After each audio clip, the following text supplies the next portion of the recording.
The purpose of the session today is really to give an introduction to impact, and that's not presuming you don't know what it is, but it's very frequently the case that there are different definitions and so forth. So what I want to do is give us a really clear steer on what impact is, what it isn't, and invite you all the way through to think about either your own research you're going to do, or the research you oversee or facilitate as a research manager. So it's a broad conversation, but I invite you to think about how it might feature in your own work. We've called it developing an impact mindset for research because certainly from a UK perspective, and this is not going to be a UK specific talk, one of the things that we had was a sudden need to do impact because of our research excellence framework. And in some places that hasn't given us the chance to develop this impact mindset. So I would certainly encourage anyone to do that as a starter. So today we're going to cover defining research impact, planning, generating impact, measuring impact, thinking about an impact culture, excuse me, and then obviously any questions. This is going to be a somewhat brief overview, but it's to give you a flavour of all of these things, and I'll bring as many examples to bear as I can. So it's very fair to say that the research landscape is changing in all sorts of ways. We have changes in default thinking about metrics, the drive for responsible metrics, the drive away from things like impact factors.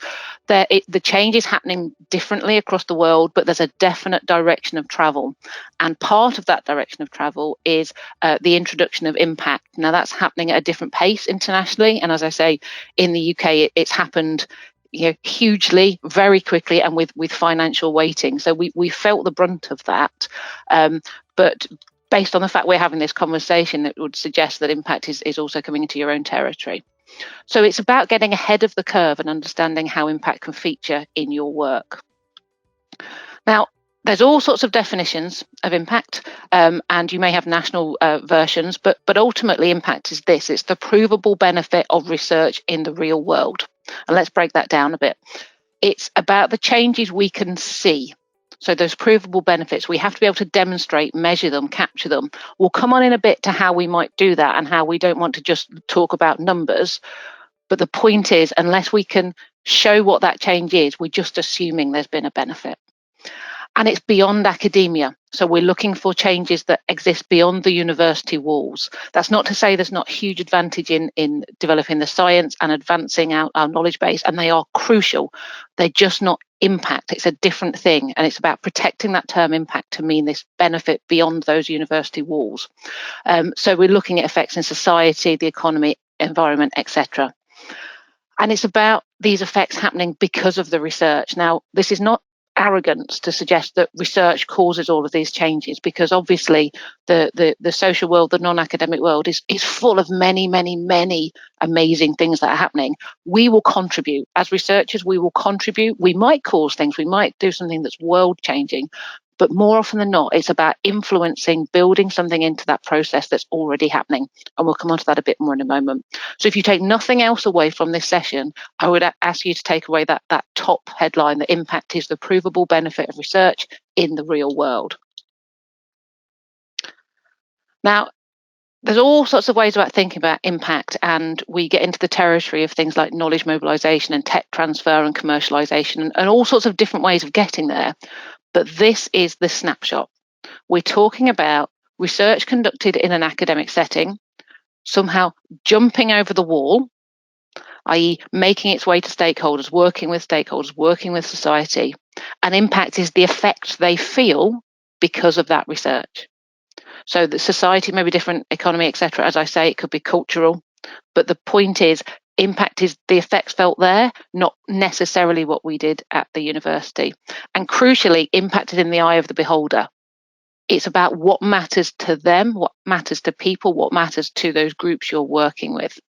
And if you can lock yourself into that mindset, you're already on a good course for impact. To put it a little bit more specifically, impact is change.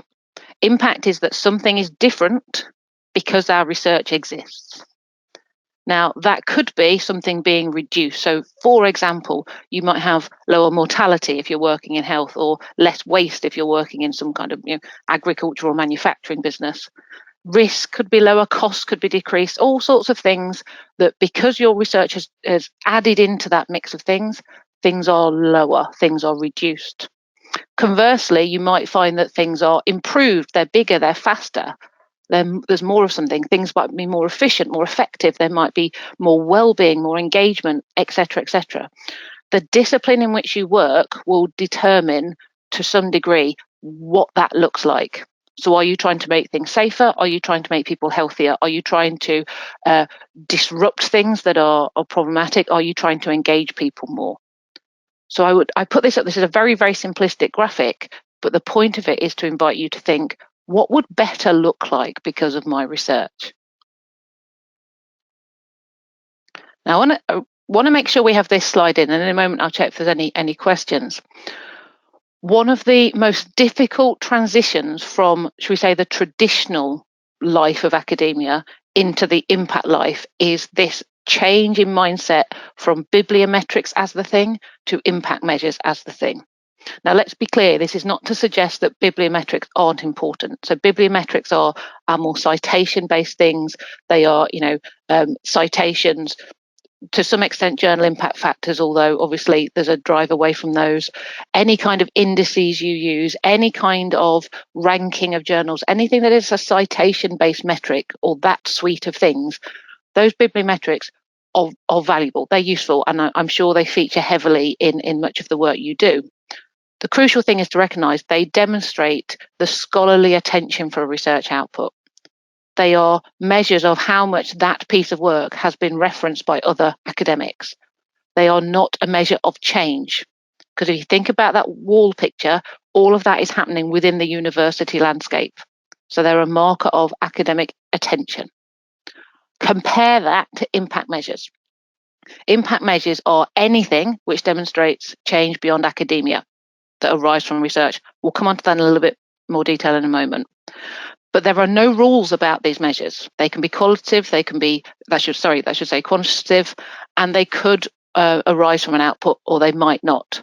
The point is this, that an impact measure is anything, any piece of information, any piece of data, or any piece of testimony that says that because of this research, there was a change.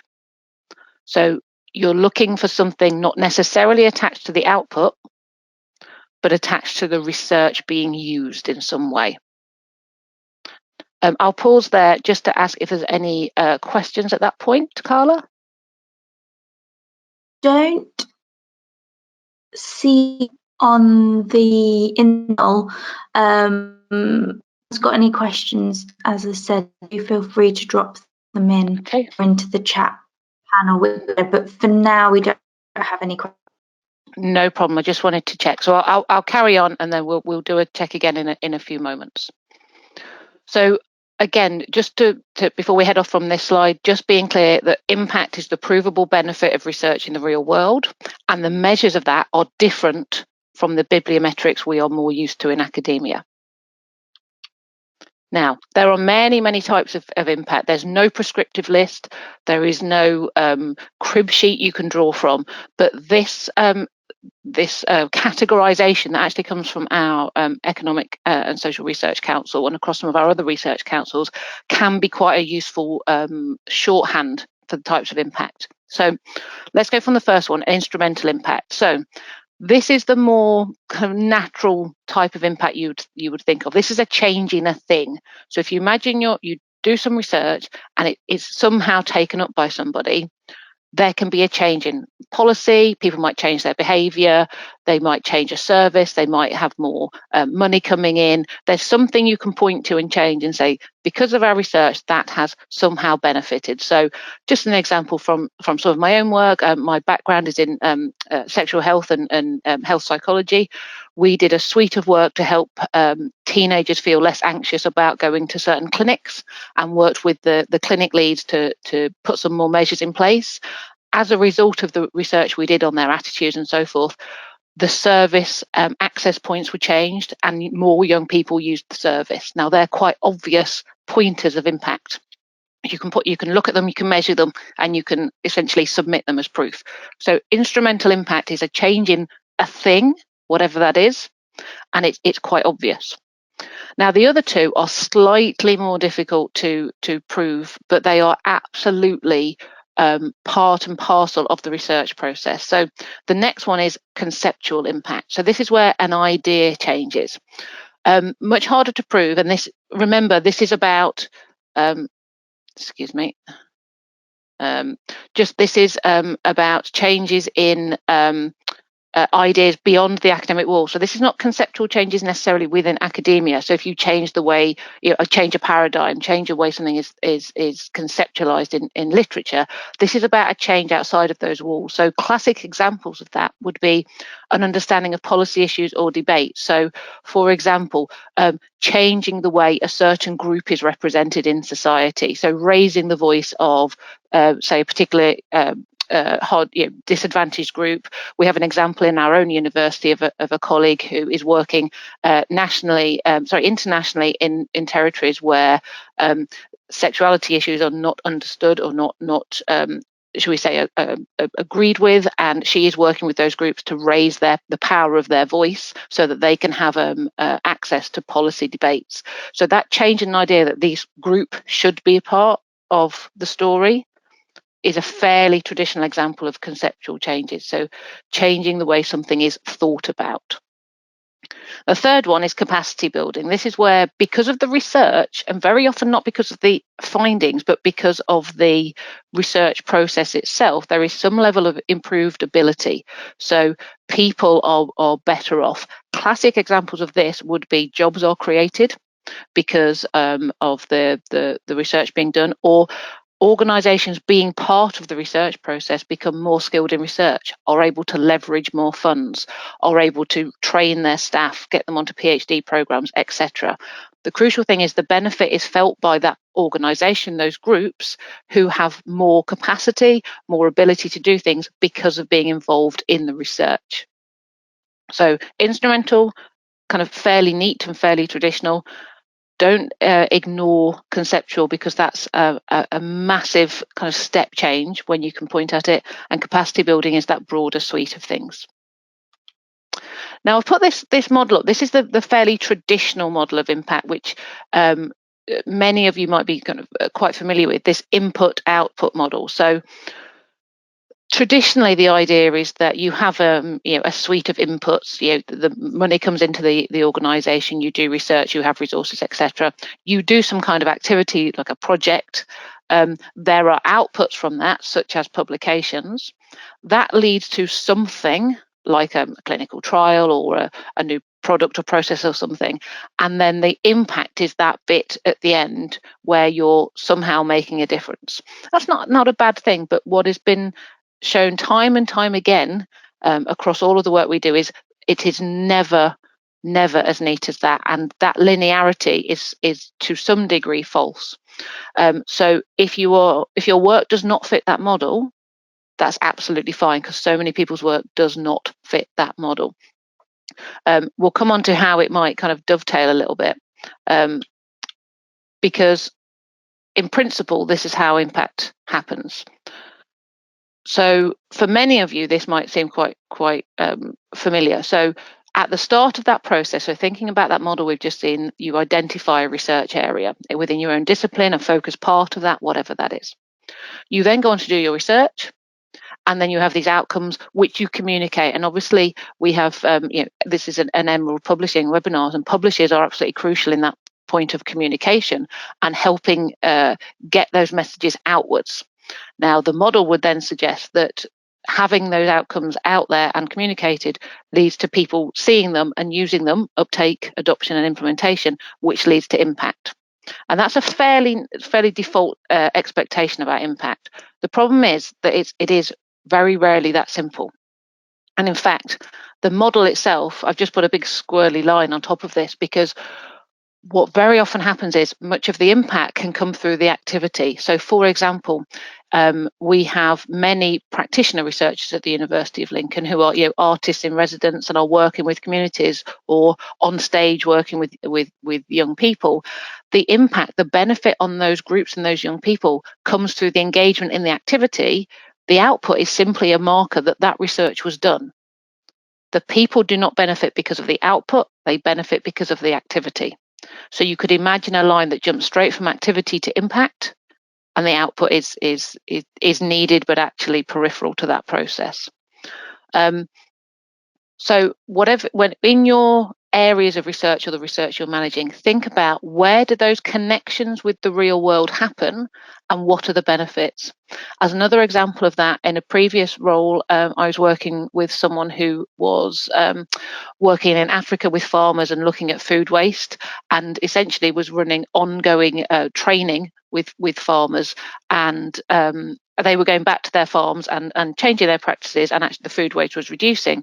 And when I said, okay, how can we prove the impact of that? They said, well, it hasn't happened yet. The project hasn't finished. I said, well, no, but you're engaging with these people all the way through. And because they had this model in their head of impact is this big thing at the end, which I tend to call an impact unicorn, the big, shiny, far off thing, they had not thought that the impact was already happening. So have this model as an idea, but think about how actually things are happening at the same time as the research. Now, impact does not happen in isolation. Fundamentally, researchers almost never make the change, the end users do. So let's unpack that. When we say end users, it's often a coverall term for anyone who is outside of the academic setting who goes on to use the research in some way. So that may be teachers, patients, staff, business owners, policymakers, whoever is the user of that research tends to be called end user.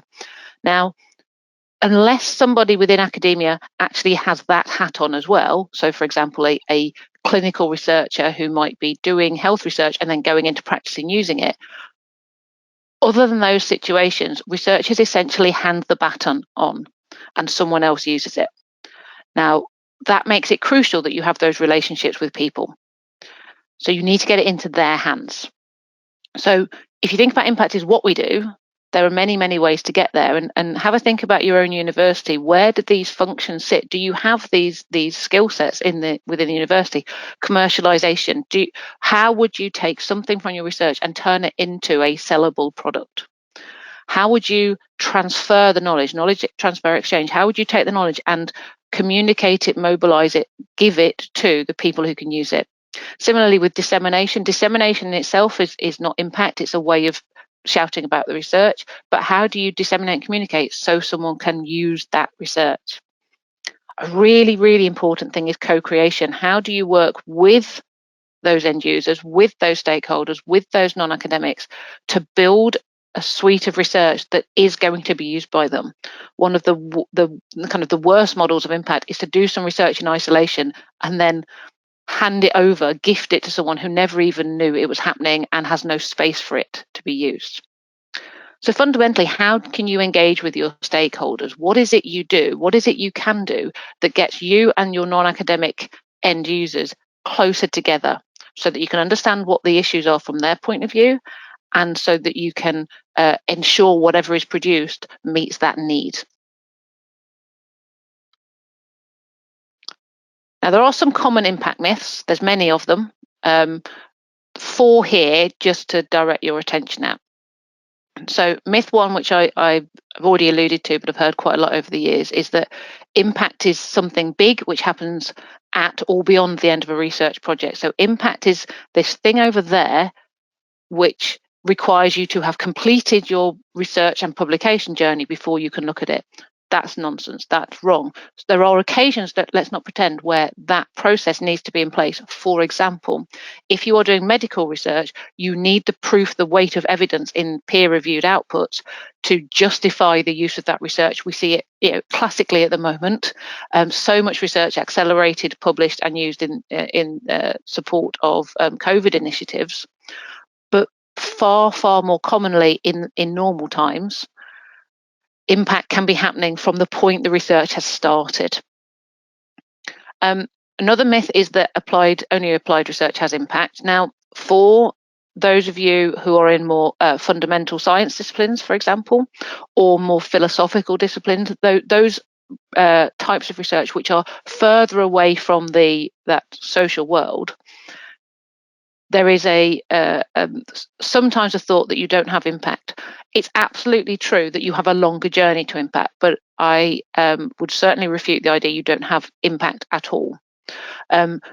With your work or with work of that nature, the task is to work out how there are stepping stones through maybe applied versions of a discipline through to something else. So, for example, if you are someone who's working in fundamental maths, fundamental physics, something very on paper, then the natural audience for your research is the applied version of yourself, the applied version of your discipline, who can look for how it might be used in, say, computing or some other area. So applied research has a closer link to impact, but is not the only kind of research that has impact. I've also heard you can't plan impact, and I would absolutely refute that. Yes, of course, you cannot plan and only deliver that plan, because the world changes. But to suggest it can't be planned at all does an injustice to everybody. If you're doing research, there's a reason you're doing it, and that reason is the start of that plan. What is the benefit of this research? Whose eyes do you need to get it under? What benefit could they foresee from that research? Speaking to them, finding out. And we'll talk in a moment about the Emerald Impact Literacy Workbook, which is a tool we've developed for exactly that reason, to develop a plan that you can monitor, change, alter as you need to, but you can plan. And the final myth on here, before I come up to any questions, is, again, we've already mentioned, is that research to impact pathways are linear. If you read impact case studies, and should you wish to, the previous Research Excellence Framework case studies are all online, and we can get the links out. They all read as wonderfully neat and linear stories of effect. In practice, it is not that neat. There is always iteration, there is engagement, there is communication. So don't be fooled into thinking it is a neat pathway. You can and should and will benefit from more interaction with the community to do these things. Now, I'll pause there and ask if there are any questions or clarifications. There are a few questions. Kick off with being in the eye of the different groups view impactly. For example, result and the community that's felt can be quite. What is your thought on having some impact results to everyone? I didn't quite catch the end of that. I'm so sorry. Yes. So I think of that question was, what are your thoughts around having an impact result or impact despite the impact differently? Can it be?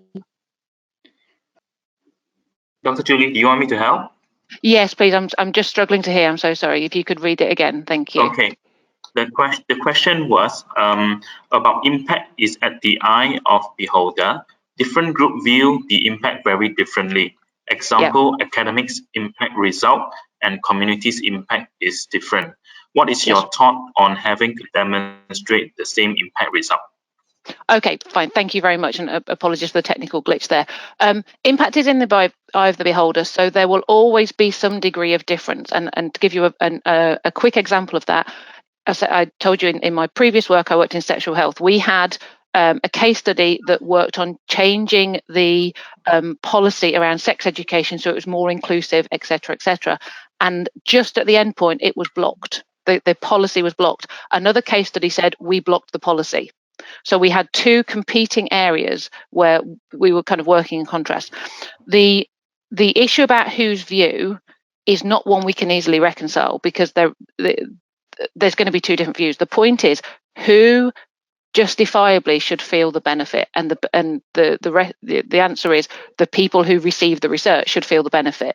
If they are saying it's one thing and the academics are saying it's another, you can count what the academics say as academic influence, academic I won't say impact, the benefits of within academia, you count those, but you cannot claim something different to what the communities are telling you, because with the best in the world, there's a level of arrogance there to say, no community, you're wrong.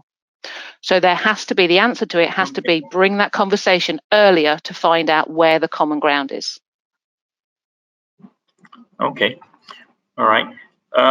You want to go for another question or continue? Yeah, go for it. Yeah, let's do another one. Okay. There's another question here by one of the attendees is, how are we going to measure the impact of our research? Sometimes the impact might not be as what we expect at the beginning. So how do we know if our research is impactful enough?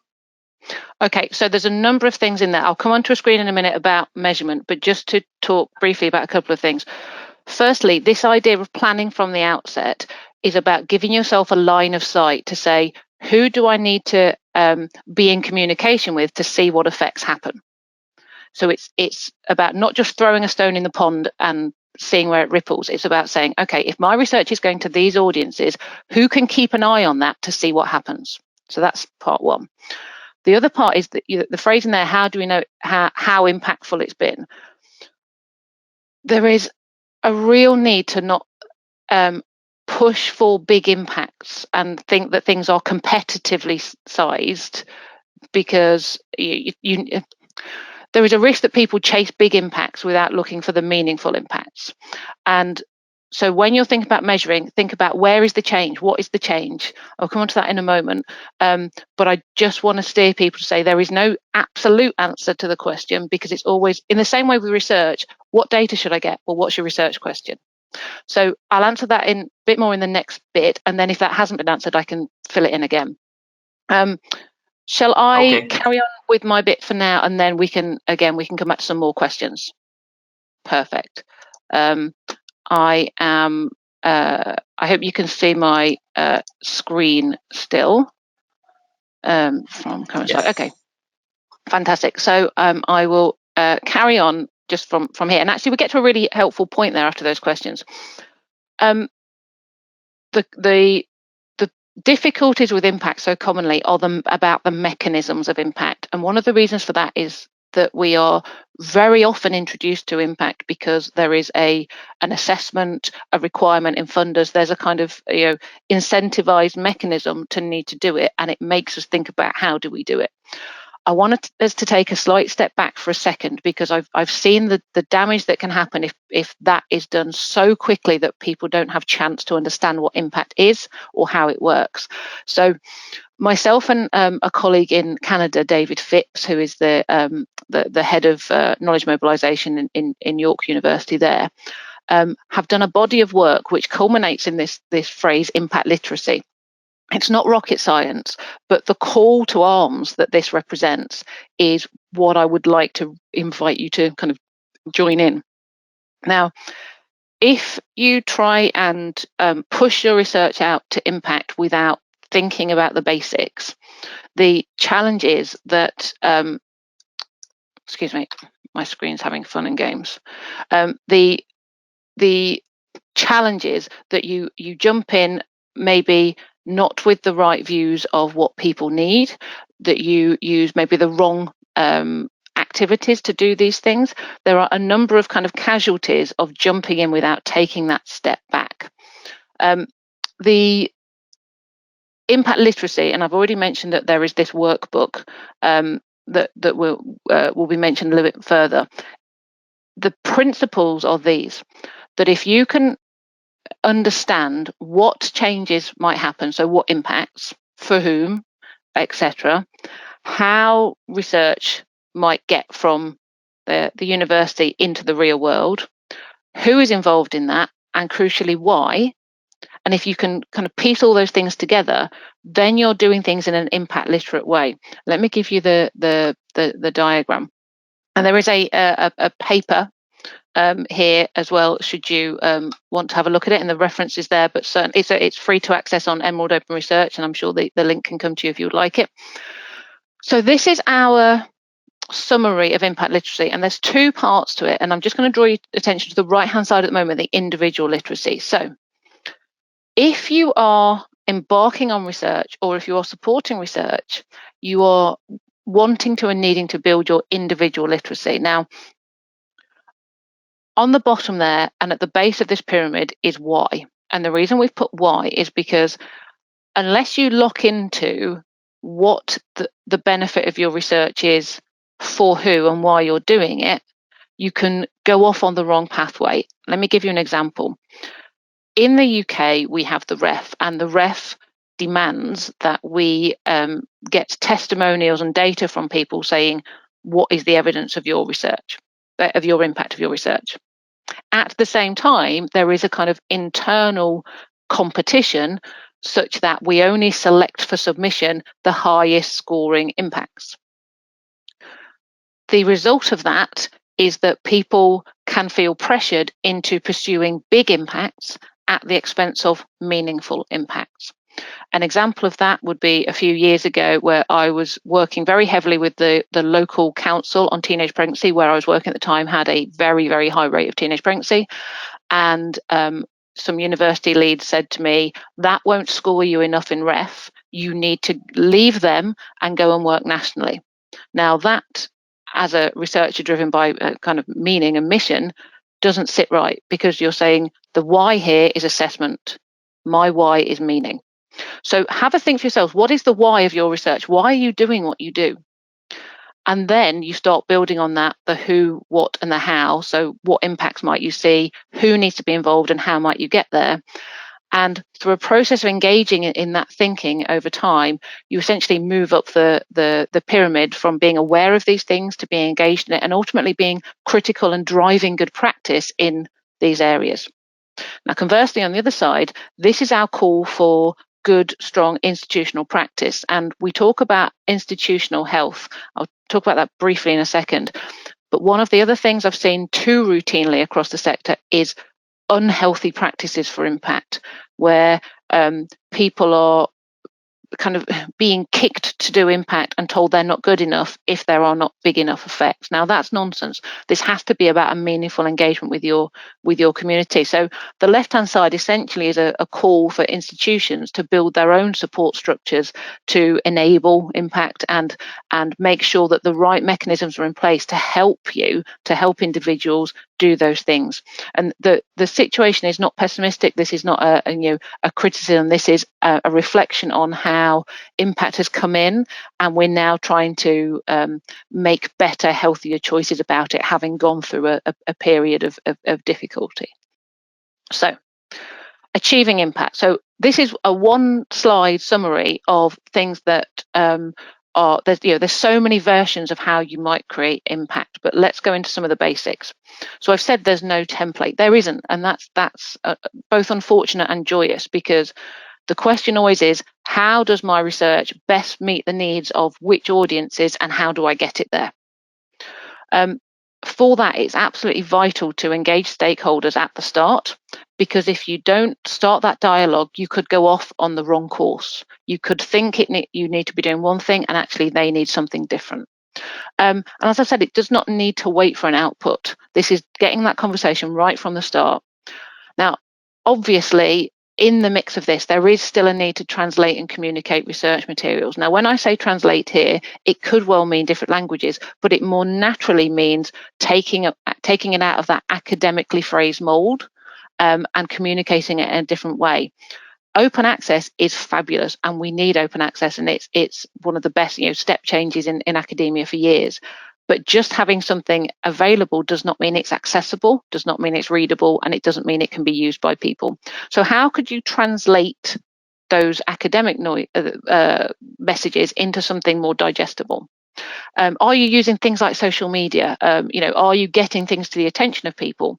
And are you translating research into usable formats, teaching materials, manuals, products, that essentially the less effort you demand of a non-academic to find a way to use your research, the more likely you are for them to use it, because they have less to do. So no set way. Have a think about it, and just the remembers on the side there are essentially caveats to say, all of these things are great, but you have to drive for that last point of impact. Now, this is the question that it does come up so routinely, and we probably can't do it justice quite in this session, but to tackle this issue of evidence. So I've said within the UK, we are absolutely, there is a burden of proof. It's almost, at the level of a court case. If you can't prove it, it didn't happen. Now, I've just said there's 5, so that should be 4. There's 4 questions. Now, the question I always get asked is what evidence first? But you need to change the order of your thinking, because evidence can only ever be of the thing you're looking for. So coming back to that question of, how do we prove it? The first question you ask yourself is what changes and for who? So if your research goes out into the world in some way, what changes might you be able to see from that? For example, will it change someone's attitude about how they might approach a service? Might it change a policymaker's attitude as to what questions to ask in government? Might it change a business's thinking about its R&D investment? Might it change what clinical services a patient has access to? So you're thinking about, if I drop this research in, what knock-on benefits might it have? And what's that chain of events? So if I take a health analogy again, it's very rare that you develop something in research and it has an immediate patient benefit. It does happen, but more often than not, there's a kind of series of interim changes. For example, nurses being more knowledgeable about something and feeling more confident delivering it, which means they adjust their service delivery, which means they engage patients more, which means patients benefit. So imagine dropping that piece of research in and see what ripples are in there. And that is in the impact literacy workbook is kind of framed for you to help you think that through. The next question is, how will you know? We've already said that researchers do not make impact usually. So you need those partners on the outside who can look at that, the nurses, the business leaders, and say, what changed? Having had that research, what changed? And increasingly, certainly in the UK, we have that built into project contracts to say, you funded us for this, or these partners, you're involved in this work, we want to come back to you in 6 months and ask what happened. So you work out the changes, you work out who would be able to see that change, and then you work out what the evidence is. Now, there is no set kind of evidence, but common things are testimonial letters. So from those nurses, those patients, those business leaders to say, because of this research, I was able to do X. So testimonial letters are by far the most common type of impact proof. But you may also have data and reports from organisations that show a change, increased service use numbers. There can be, museums saying, because of this research, we think we had more people coming through, or people were reacting differently to things. You're always looking for who can, with any voice of authority, say this thing happened. And by authority, I just mean someone who's trusted in that arena to say that thing. And then you think about how you will record it. So essentially, in your university systems, how would you lock it in? So I'd suggest looking at the impact literacy workbook, which I know is being made available, to help you think through those things. But question 1 is, what changes? And until you've answered that, I would urge you not to carry on down that line. Now, a brief moment on stronger and weaker impact stories. Now, this is a big part in the UK because we have to write these case studies, but all the logic here is also very true of funding bids. And this screen comes from an analysis I did of funding bids and impact case studies, and the logic is identical. So if you're in a position where you need to be writing either an impact plan or an impact account, a stronger one will tend to show higher reach and significance. That is, that it's reached more people or more things, and the effect it has is important. Now, there are obvious subjective and arbitrary conversations about that, and there's a lot of more conversation we could have. But essentially, you're trying to show it made a big, important dent. There needs to be a clear and compelling link between the research and the impact. Not that research was done, full stop. There was a change. We need to have a sense of what is the chain that takes us from the research to the impact. There needs to be verifiable evidence. You want to be quite action-based in your language, that that this will enable, this will reduce the risk of. Those kinds of things help connect the research to the impact. You want clear ways of it being used. So saying integrated into service is more descriptive than used. And ideally, you want to show a kind of domino effect, that you had an effect on one group who were able to support another group, etc. I mean, they are very broad brush, and I offer that just in case you're in the position of trying to write one of these things. And essentially, if you write the opposite of that, you've probably got a weak impact case, that it's superficial, it's woolly, it often is overly focused on the research rather than the impact. So I won't read that screen anymore, and I'll leave that with you as a bit of a sense check of anything you're writing. But there are some patterns you can draw from, certainly from international experience. Some common pitfalls, and I'm aware that there's a tone of not pessimism, but there's a caution in my voice, and it's just because having seen many times people jumping in and needing to get this mindset in place first, I would urge you to consider some of these things. So the first place the problem comes in is that as academics, we can often assume what the problem is outside in the real world without speaking to people. So, and apologies for, again, examples from my own work, but a few years ago we were commissioned to do a new intervention, a computerized intervention for sex ed, so that it would go into schools and teachers could deliver a more interactive version of sex education. When we went in to speak to people, what they were actually concerned about was coercion. They were not. It's not the whole of sex ed. It was this one particular part. Now, if we hadn't checked that problem, we would have devised entirely the wrong intervention.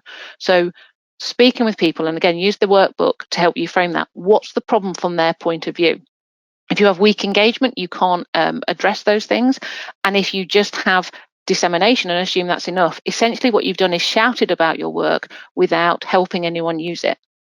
If you're unclear on your impact goals, and again, that doesn't mean that you are being prescriptive and sticking to a rigid list, but if you're unclear on the direction of travel, you won't know what pieces to put in place, what engagements, what activities to put in to make that happen. If you use the wrong methods of engagement, so example, if you try and get an academic paper out to young people, it's probably not going to work.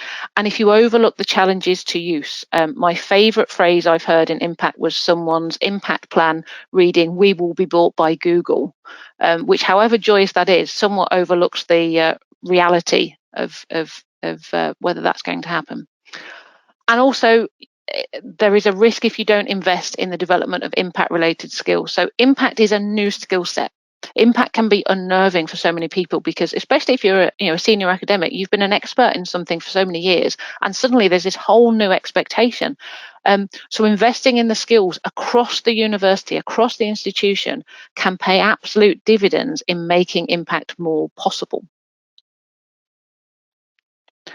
And just to give you there, and this is again in the workbooks that Emerald will give you, some ideas of the areas of skills that you might want to have for impact. So leading, communicating, etc., etc. And if you're interested in that, I would invite you to go and look at the resources that Emerald have available. What I'm going to do is I'm going to keep going right to the end now, then we can do the questions at the end, because the last few slides are just a couple of extra flavors of things to help you think through. So I've already mentioned about institutional health and institutional culture, and again, there's an institutional health workbook that we developed with Emerald, which is a kind of a self-assessment, for want of a better word, where you can go in and think about where you are now and where you might need to go to develop a healthier strategy. And it covers these 5 C's. So if you look in the center of that circle, everything outside is kind of more detailed, but the 5 parts in the middle there, we are saying that if you have these 5 things in place, then you've probably got a healthy impact culture with a few extra bits of thinking. These are that there is connectivity. The teams within the institution work together and work cohesively. So you've got an army of people pointing in the same direction for impact. That people have the competencies, the skills to do what they need to do. That you are co-producing with your non-academic partners, so it's not just a case of chucking things over the wall, but actually you're working together to make things beneficial that side. And that there is a commitment from the institution, both in terms of strategy and resources and other things, and clarity about all of that to staff, so that they know what their role is in impact. And again, that's in the paper that's already been cited in the workbook, but I would invite you to look at that a little bit more. So my last screen really is this. I've done a whistle stop, and I know there's a lot of information in there, but it is intentional to kind of fill your thinking with these things. The questions to leave you with are: what matters to you in terms of your research, or what that research can do? What matters? What is important? What makes you get up in the morning? Now, and what matters to those people who might use it? How could they benefit from it? Also, how do you want this research to make a difference? So, is there a sense of what you can see different in the world because of your research, and how can you drive that forward? So what can you do to help research make a difference? If you're a researcher, it's about your research. If you're a research manager or a manager, it's about supporting that healthy infrastructure to make it happen.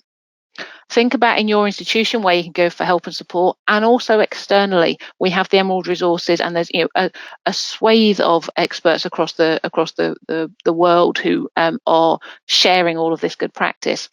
And what do you need to do to build your impact literacy and your professional skills so that you can drive these things forward in the healthiest way possible?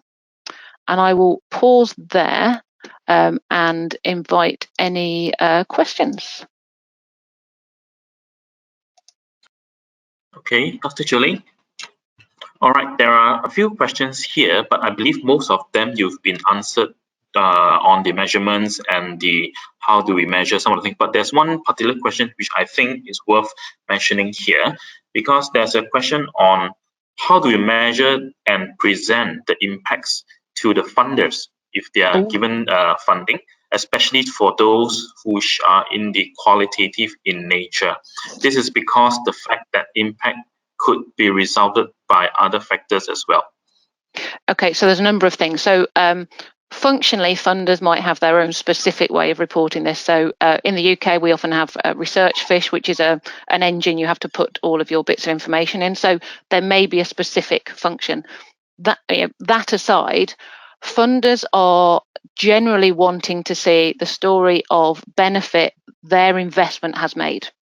And there's two things. The first thing is they would like generally to see some level of immediate benefit, i.e. a direct consequence of the research that's had a benefit to whichever communities, organisations, whatever, and that it has a legacy beyond there. So when you're narrating to a funder, you might say, for instance, we introduced this new prototype or this new service or this new thing to a company. They advise in the next 2 years they're going to launch this. So you can tell that story of what's happened and what's going to happen. Now, the qualitative part is slightly different in that the qualitative information on impact is absolutely as valuable as quantitative, and often it's actually more valuable in that it tells the story of meaning, and we battle with that balance quite routinely. If your funder likes numbers, then there is a slight challenge, and you need to be persuading them about the meaning of that and the significance. Let me explain an example here. So the idea of scale, which is what qualitative often does not point at, because it points to that meaning, is a sense that there is this big amount of numbers that you could reach, a huge amount of people, et cetera, and you're just not reaching them. You need to bring the bubble back down so the funder recognises what dent you've made within the area. The best example of this is rare diseases. Now, I'll have to ask people to kind of translate this to their area. If you are working in a rare disease, there is only a handful of people you can benefit. So you would not expect big numbers. What you need there is meaningful change. So you would narrate, within the 10 people in the world who have this, we have supported 2 people, and this is the benefit it's had. By doing that, you naturally cap the sense that a funder would have of how big a change you could have. So that's part one. The second thing is, if you are doing qualitative work, you want to gather the meaning, the qualitative feedback from people to say, this is the benefit it had. And without this research, we could not have done this thing. So I'm trying to think some examples. We have swathes of examples. So we have one on working with traveller communities. So communities who are not housed in a particular area and feel very disadvantaged and not bought into the community and the council's work. And when you speak to them as a result of this research, their feedback says, before your research, we did not have a voice. Because of your research, we have a voice. Now, any funder is going to see the merit of that. So it's about narrating the strength from qualitative work. I know that's a broad brush answer, but every piece of work is different. I hope that gives some steer. Thank you for the explanation. I'm sure that will answer that question. The next question I'm choosing here is, in a research that focuses on impact, do you agree that it has to be interdisciplinary? Can a single discipline kind of research be impactful as well? So there's a very simple answer to me. Yes, a single discipline can be impactful. And with apologies, I will have to go in a second because the morning is school run time for me. So apologies. But if there are further questions, feel free to send them to me and I can answer them kind of by correspondence. There are no rules on what research leads to what impact. Absolutely none. Yes, if you're doing interdisciplinary work, kind of global interdisciplinary work, you're going to probably have a bigger effect. But that is completely separate from, can a single project, single discipline have an effect? Yes, absolutely. The question always to ask yourself is, what effect can it have? Okay. All right. Thank you. Okay. Sorry for a little bit overrun of your time, Dr. Jolie. No, that's fine. So, Carla, do I pass that to you? Yeah, that would be great. So thank you so much, Julie. That was really fascinating stuff. And I think I've heard this a handful of times and I learn something new every time. So it's really great. So thank you so much. Thank you everyone for your questions. As Julie said, we can feed those back through. If you've got additional questions, we can get back to you after the session on those. That's completely fine. So thank you again, Julie, for your time this morning. Thank you so much for having me. Apologies for having to run off, but honestly, any questions, do send them through, and good luck with it, because it's a fantastic world to step into, and it's amazing to see the benefits when they happen.